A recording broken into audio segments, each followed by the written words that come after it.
Hey guys, thanks for coming to hang out here on the sessions. A friendly reminder that you can hang out with me in more than one place because I'm also on AMP. Just download the app, come hang out with us Tuesdays and Thursdays, 8:30 p.m. Eastern time. Just get a little more sessions in your life. We all need it.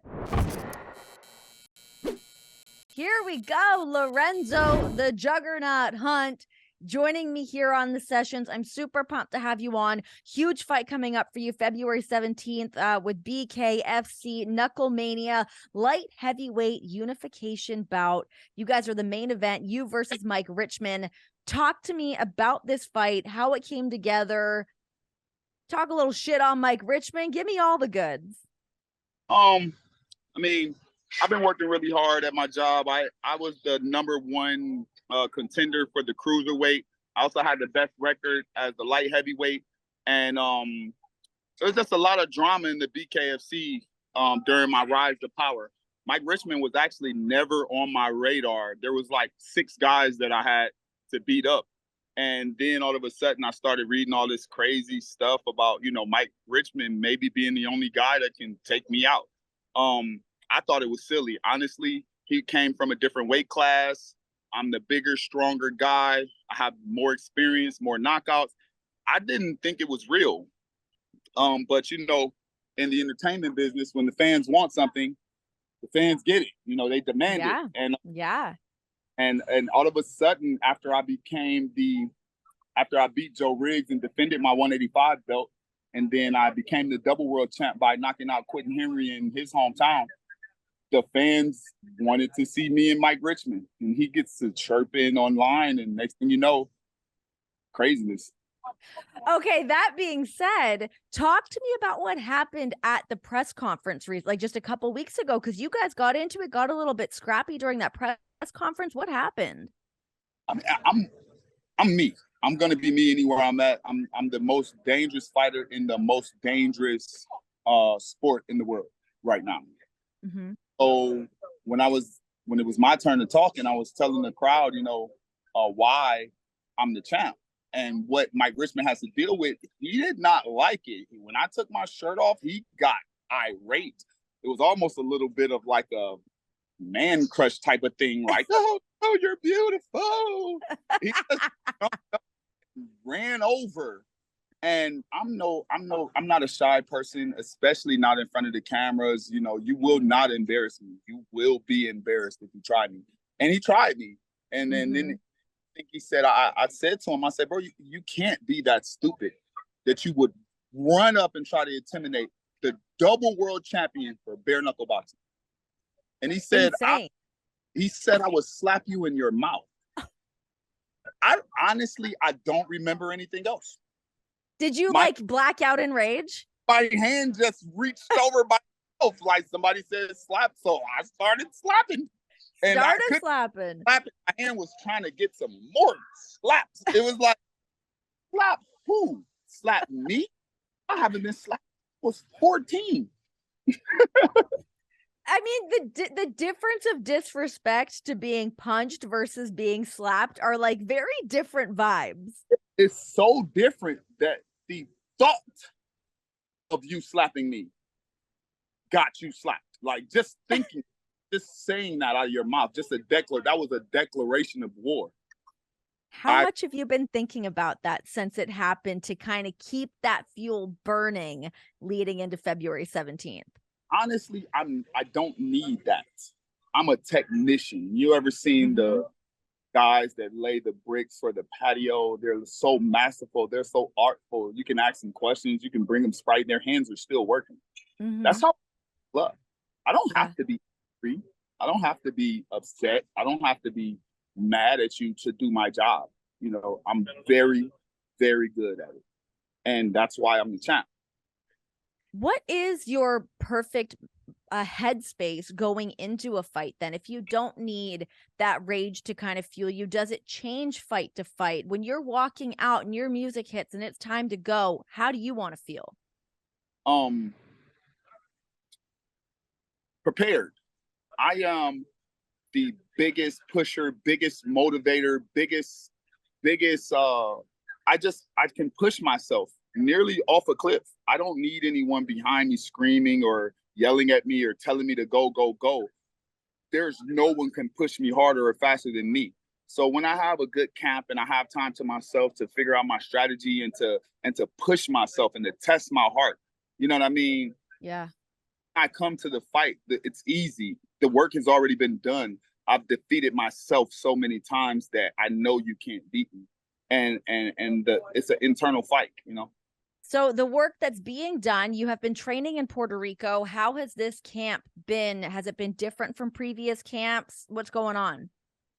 I love Puerto Rico, especially Manabo, Puerto Rico, up here in the mountains with Elvin Brito. The moisture in the air is so thick that when I'm working out, it's like drowning.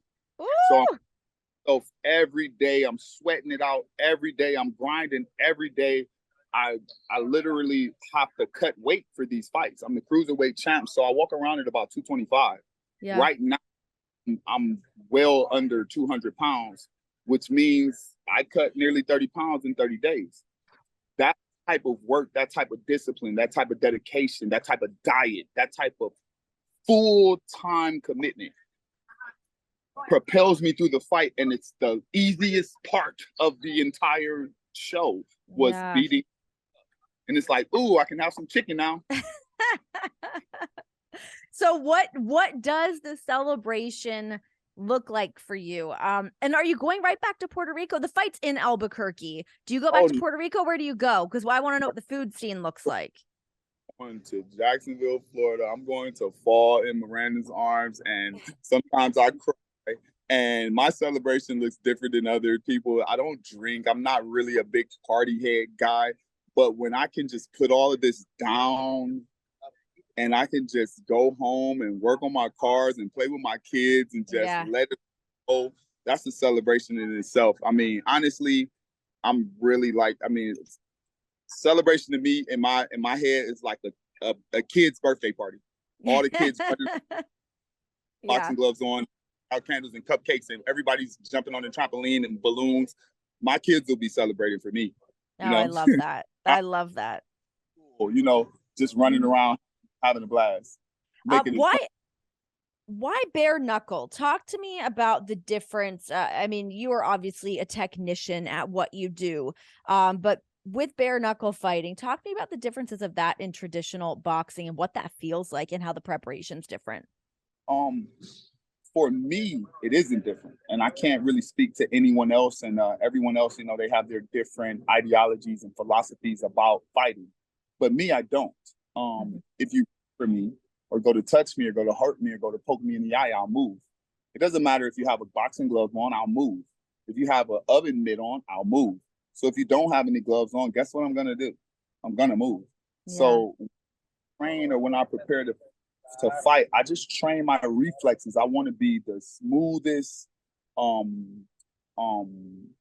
most intelligent, most specific me that I can be.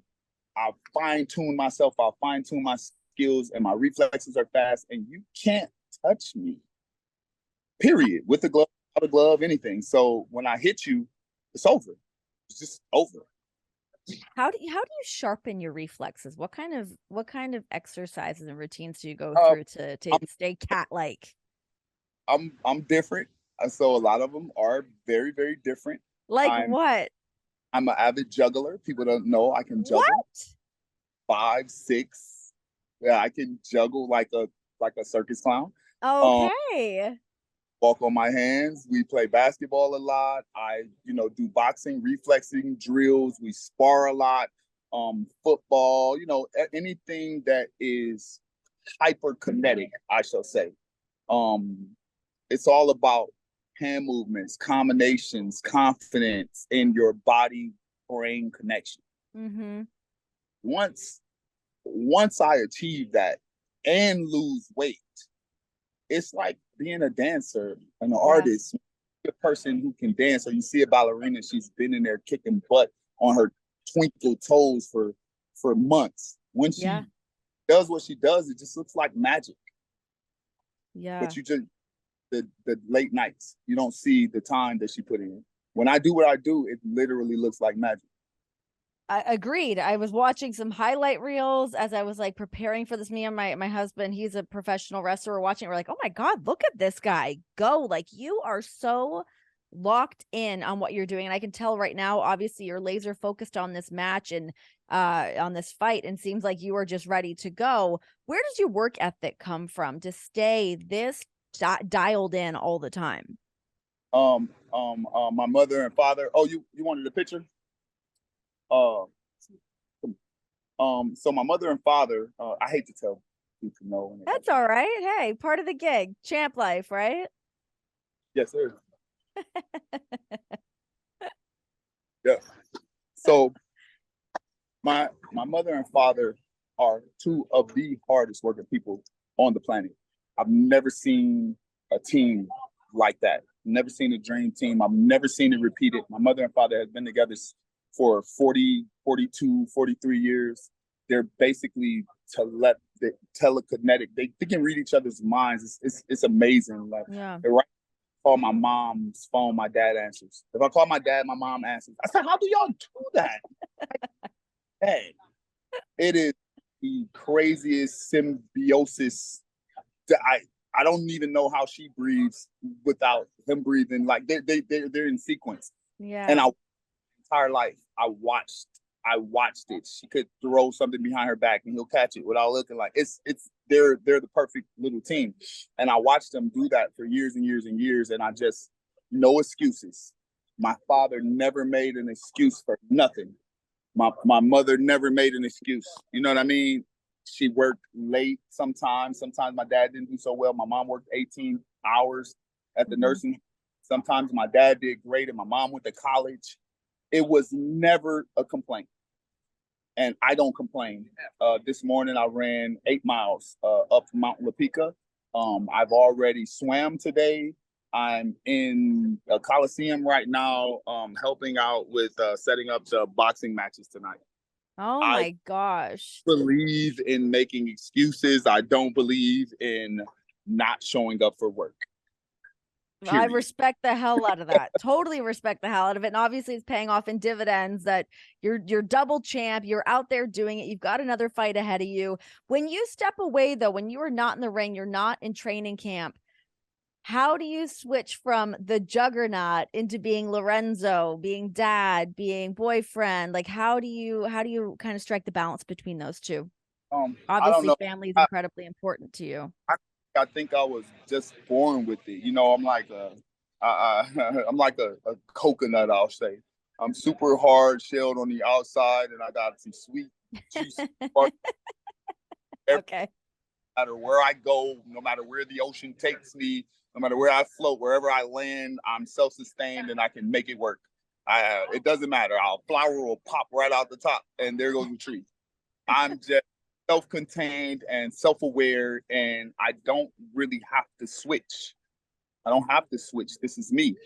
And my opponents, that have been my multiple opponents' problems. They think that I'm acting.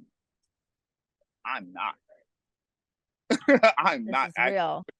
As real as it gets. Yeah. And realize it until it's too late. Like, this guy is a tiger. He's not faking. He's not dressed as a tiger. He's not a paper tiger. This guy is a real thing. Tell me about the first fight that you ever got in, whether good, bad, schoolyard fight. What was the first time you got in a scuffle and you're like, ooh, I kind of like this? I don't remember. I never liked fighting, ever. I still don't. It's a heck of a contrast considering my yeah. But I'll say the oldest fight that I really remember, I used to live in a really, really tough part of town in Cleveland, Ohio. I used to go to Wade Park Elementary, and there was a kid that had casts on his arms. He had 2 casts on. He had 4 arms, and he used to bully everybody. He would beat them up with his cast. I don't remember my first fight, but I remember my first win. I fought that guy, and I mean, I'm uber confident not so much in my ability to fight, but in my ability, in my hard work and my work ethic and my ability to train. So it just translates over. But I've never liked fighting. I've never actually liked fighting. Okay, so how did you get pulled into this sport? If fighting is not something that you love to do, how do you have such a love for what you do? I had behavior issues as a child. Okay. Super energetic, super busy, just bothersome, just always getting into something, just always getting, kicked up the butt for being that. And my father took it upon himself to teach me martial arts. And I just grew up as a martial artist, and that became my center. That became my calm. That became a part of my identity. I'm Karate Kid, so to speak. But being, like I said, hyper kinetic, hyper energetic, I'm really good. Like I could flip and jump and twist and control my body really, really well. That turned into self-defense, and I kind of got draped into fighting. I was teaching women's self-defense in St. Augustine. Okay.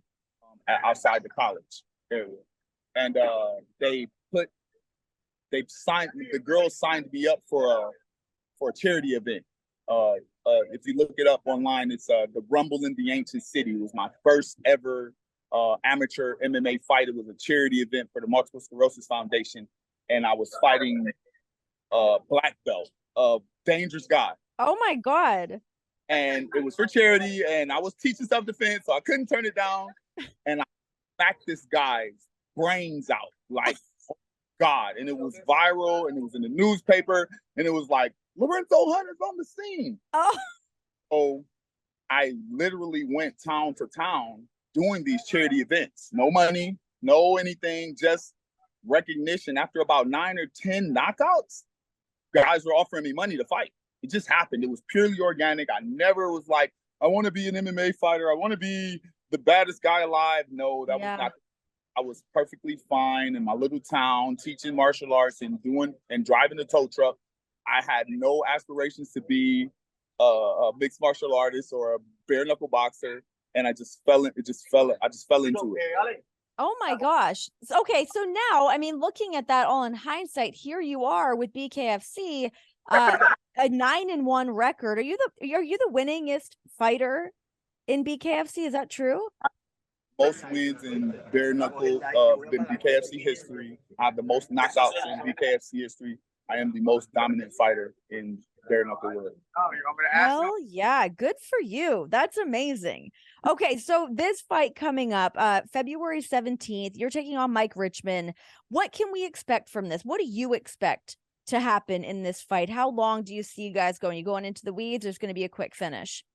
I have no idea. Honestly, I'm a defense technician, and guys kind of put themselves in poison positions with me. They'll either come too hard and get hurt, or they'll be too lax, and I'll pick them apart and win just by being a better fighter. I like to let the fight create itself. And I know that's weird, but I don't really come in with the preordained plan, because it moves. It's organic. It's motion. It's water. It's wind. It's fire. It has a life of its own. And from the time I step to the inside the ring until he starts moving, he's teaching me what he's good at, but he's also teaching me what he's not good at.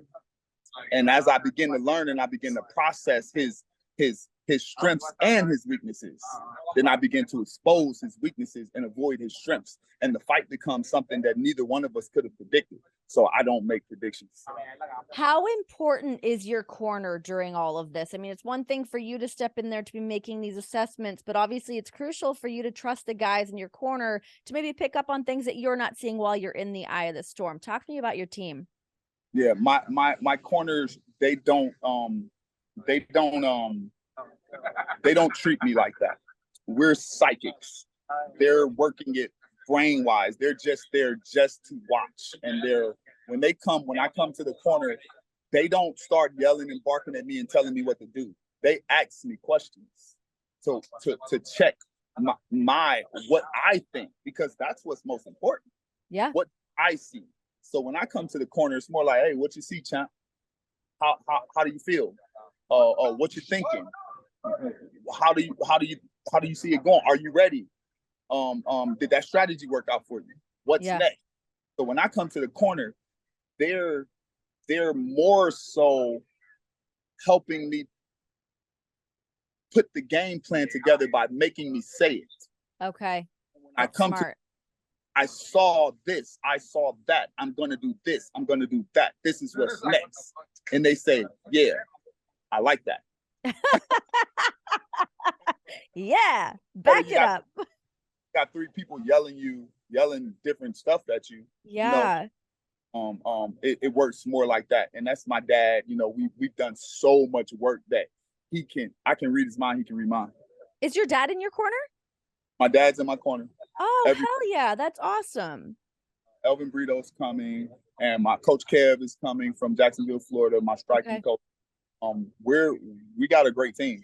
Yeah, you guys are locked and loaded, ready to go. Do you feel the pressure of being the company man? I mean, I feel here you are the 2-time champion, most winningest record in BKFC. You're out here, you're doing the press. You're that guy. You have that charisma and that spotlight on you. Do you feel sort of that responsibility to rise to the occasion and really like represent the company well and do all those things? It was so hard to get to this point. I did so much work to get to this point. I mastered so many aspects of advertising and presenting myself and speaking to the press and doing all these little extra things. My charity speaks for itself. My personality speaks for itself. Take pictures with everybody.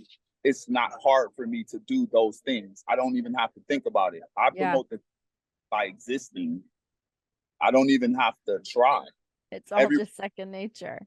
Yeah, everywhere I go, people recognize me, the Juggernaut, the champ. They say, oh, the BKFC champ, the bare-knuckle guy, because it is what it is, you know? Where did you get the Juggernaut from? Is this an X-Men reference? Where's it from? No, it's actually not. The term Juggernaut literally just means a large, unstoppable force. And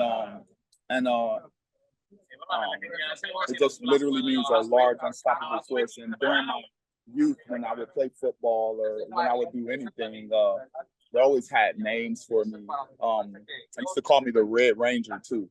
Oh, but okay. But I didn't like the Power Ranger reference. So okay. Like, you know, when I run, I kind of lean my head forward and run like I'm falling. So they used to say, you know, he runs like he's running downhill. and so and they make jokes. They say, you know, if you fall, you're dead.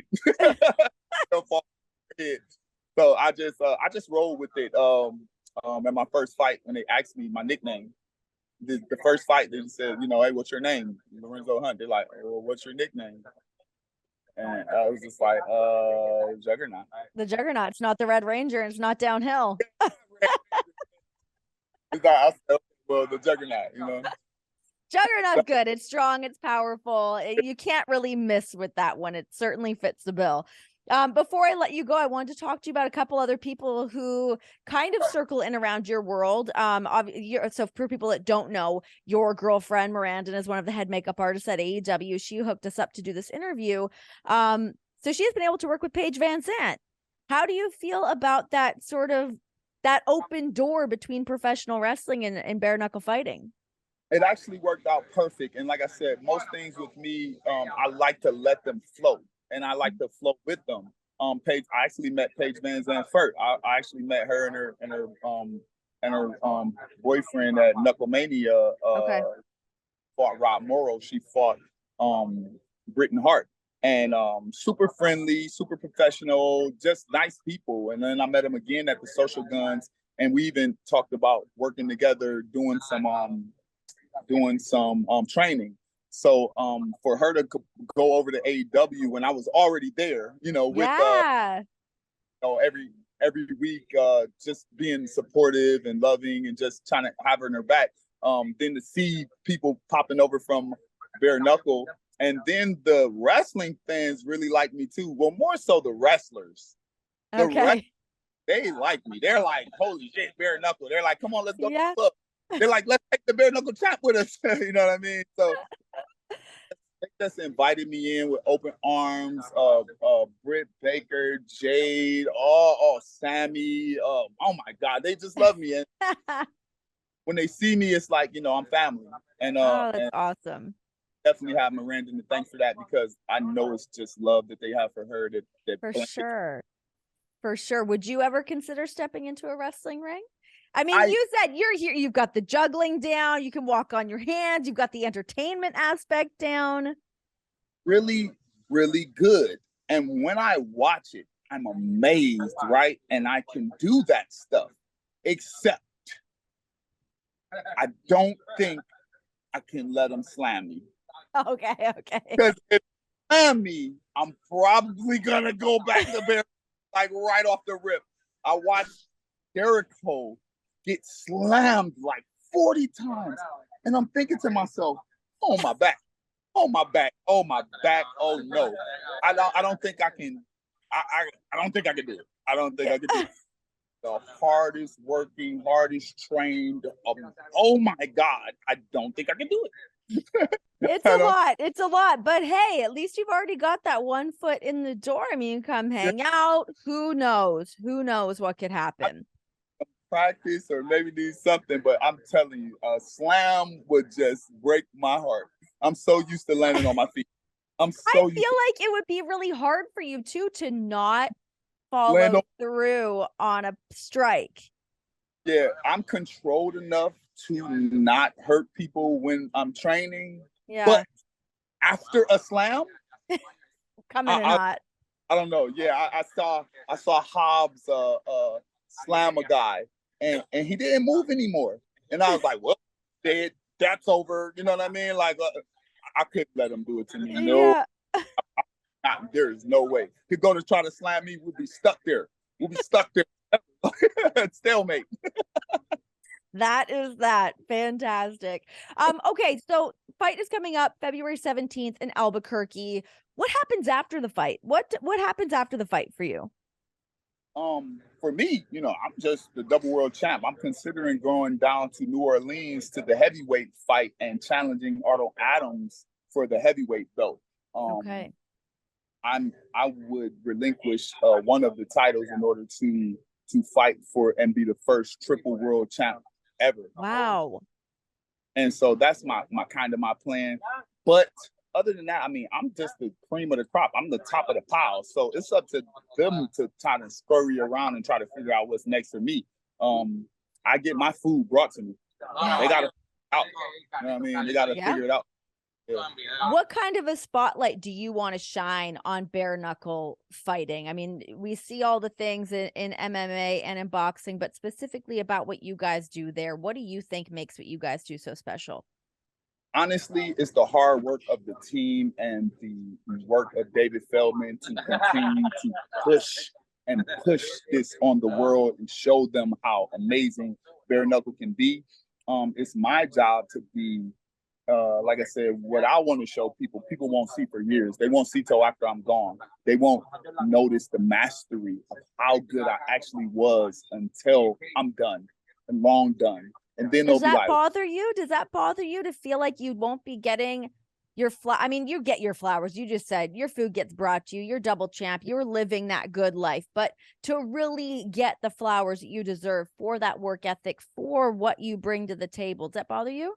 I think that's just the nature of the world. I think that's just the nature of things. We don't appreciate it until it's gone or until it's over, until the well ran dry. And right now I'm doing things that have never been done and that will never be done again. And then later on down the line, when you get a few subpar fights or a few subpar parts, they'll be like, you remember the Juggernaut? He was so good. He was so smart. He was so fast. But for right now, everybody's still in the, I don't really like him. I don't know. He's mean. Oh, he should be nicer. He should be, everybody has an opinion. So right, they won't like me, but later they'll love me. They'll come around. Well, Lorenzo, thank you so much for giving me some of your time. I know you're super busy. You're literally at a boxing event now, so I will let you get back to what you need to do. Best of luck February 17th. It sounds like you don't need any luck. It sounds like you've got all of your stuff sorted out. So I cannot wait to watch. I'm a fan. Go get them. Thank you so much for having me. Like I said, you can check us out. Go to my Instagram at the Juggernaut Hunt, and you can see some crazy viral videos. My website is www.juggernauthunt.com. I have a National Alliance to End Veteran Suicide charity. You guys can see some of the cool stuff I've been doing all around the country to help the veterans. And like I said, just keep up with me and tune in. The Bare-Knuckle app is $5. It's $5 a month, and you will get high quality, high class pay-per-view fights all year long. So, hey, give me a shout.